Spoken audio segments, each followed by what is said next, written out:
ନୂଆ ବର୍ଷରେ କମିଲା ସୁନା ଦର। ଯଦି ଆପଣମାନେ ବି ସୁନା କିଣିବା ପାଇଁ ପ୍ଲାନ୍ କରୁଛନ୍ତି, ଜାଣି ରଖନ୍ତୁ ଆପଣଙ୍କ ପାଇଁ ଆସିଗଲା ବଡ଼ ଖୁସି ଖବର। ଉଭୟ 22 କ୍ୟାରେଟ୍ 24 କ୍ୟାରେଟ୍ ଦାମରେ 10 ଗ୍ରାମ ପ୍ରତି 1800 ଟଙ୍କା ହ୍ରାସ ଦେଖିବାକୁ ମିଳିଛି। ତେବେ ନୂଆ ଦର କେତେ ରହିଛି? ଯଦି ଆପଣ ମଧ୍ୟ କିଣିବେ, ସେହି ଦର ଦେଇ କିଣିପାରିବେ। ଜାଣିବା ପୂର୍ବରୁ ଭିଡ଼ିଓକୁ ଲାଇକ୍ କରନ୍ତୁ, ସବସ୍କ୍ରାଇବ୍ କରିନଥିଲେ ଏବେ ସବସ୍କ୍ରାଇବ୍ କରି ପାଖରେ ଥିବା ଘଣ୍ଟି ଚିହ୍ନକୁ ଦବାଇ ଦିଅନ୍ତୁ। ତେବେ ଆମ ରାଜଧାନୀ ଭୁବନେଶ୍ୱର ଅର୍ଥାତ୍ ଓଡ଼ିଶା ଦରରେ ଆଜି ସୁନା ଦାମରେ 10 ଗ୍ରାମ ପ୍ରତି 1200 ଟଙ୍କା ହ୍ରାସ ଦେଖିବାକୁ ମିଳିଛି। ତେବେ ଶୁଦ୍ଧ ସୁନା 24 କ୍ୟାରେଟ୍ ଦାମରେ 10 ଗ୍ରାମ ପ୍ରତି 70,450 ଟଙ୍କା ରହିଥିବା ବେଳେ 22 କ୍ୟାରେଟ୍ ଦାମରେ 10 ଗ୍ରାମ ପ୍ରତି 68,280 ଟଙ୍କା ଦେଖିବାକୁ ମିଳିଛି ଆଜି ଦରରେ। ସେହିପରି ମୁମ୍ବାଇର MCX ଅର୍ଥାତ୍ ମଲ୍ଟି କମୋଡିଟି ଏକ୍ସଚେଞ୍ଜରେ ଆଜି ବି ମଧ୍ୟ ସୁନା ଦରରେ 1800 ଟଙ୍କା ହ୍ରାସ ହୋଇଛି।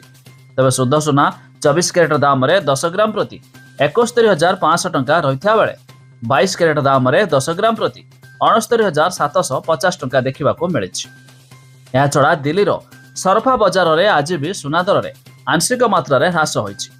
ତେବେ ଶୁଦ୍ଧ ସୁନା 24 କ୍ୟାରେଟ୍ ଦାମରେ 10 ଗ୍ରାମ ପ୍ରତି 71,450 ଟଙ୍କା ରହିଥିବା ବେଳେ 22 କ୍ୟାରେଟ୍ ଦାମରେ 10 ଗ୍ରାମ ପ୍ରତି 69,700 ଟଙ୍କା ଦେଖିବାକୁ ମିଳିଛି। ସେହିପରି ରୂପା 1 କିଲୋଗ୍ରାମ ପିଛା 94,500 ଟଙ୍କାରେ ମଧ୍ୟ ବିକ୍ରି ହେଉଛି। ତେବେ ଯଦି ଆପଣମାନେ ବି ସୁନା ରୂପା କିଣିବା ପାଇଁ ପ୍ଲାନ୍ କରୁଥିବେ, ଏହି ଦର ଦେଇ ମଧ୍ୟ କିଣିପାରିବେ, ଯାହାକି ନୂଆ ବର୍ଷରେ କିଛି ମାତ୍ରାରେ ହ୍ରାସ ହୋଇଯାଇଛି। ତେବେ ଆପଣମାନେ କେଉଁ ଜିଲ୍ଲାରୁ ଭିଡ଼ିଓ ଦେଖୁଛନ୍ତି ତାହା ନିହାତି କମେଣ୍ଟ କରି ଜଣାଇବେ।